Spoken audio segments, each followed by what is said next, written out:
नमस्कार शेतकरी मित्रांनो, राज्यातील शेतकऱ्यांची कर्जमाफी करण्यासाठी राज्य शासनाच्या माध्यमातून ऑक्टोबर 2025 मध्ये समिती गठीत करण्यात आलेली आहे. आणि याच गठीत समितीमध्ये आता महत्त्वपूर्ण असा बदल करण्यात आलेला आहे, ज्याच्यामुळे या कर्जमाफीच्या पुढील प्रक्रिया पार पाडण्यासाठी मदत होणार आहे. मित्रांनो, बँकेच्या माध्यमातून राज्यातील थकीत शेतकरी कर्जदार, त्याचप्रमाणे नियमित कर्जदार असलेल्या शेतकऱ्यांची माहिती गोळा करण्याची प्रक्रिया चालू करण्यात आलेली आहे. आणि याच गोळा केलेल्या माहितीच्या आधारे कर्जमाफी करण्याच्या संदर्भात पुढील प्रक्रिया केली जाणार आहे. याच कर्जदार शेतकऱ्यांची माहिती गोळा करण्याच्या प्रक्रियेमध्ये महत्त्वपूर्ण बदल करण्याच्या संदर्भातील हा शासन निर्णय शासनाकडून निर्गमित करण्यात आलेला आहे. या निर्णयामुळे या समितीमध्ये महत्त्वाचे बदल करण्यात आलेले आहे.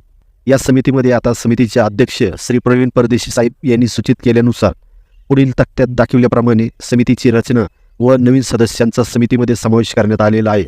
तक्त्यात दाखविल्याप्रमाणे नवीन सदस्याचे नाव, त्यांचे पदनाम आणि समितीमधील त्यांचे स्थान हे तक्त्यात दाखविल्याप्रमाणे समितीची रचना असणार आहे. जेणेकरून या समितीमार्फत गोळा केलेली शेतकऱ्यांची माहिती विभागाच्या माध्यमातून ऑनलाईन केली जाईल आणि राज्य शासनाच्या माध्यमातून शेतकऱ्यांची कर्जमाफी करत असताना या माहितीचा आधार घेतला जाईल.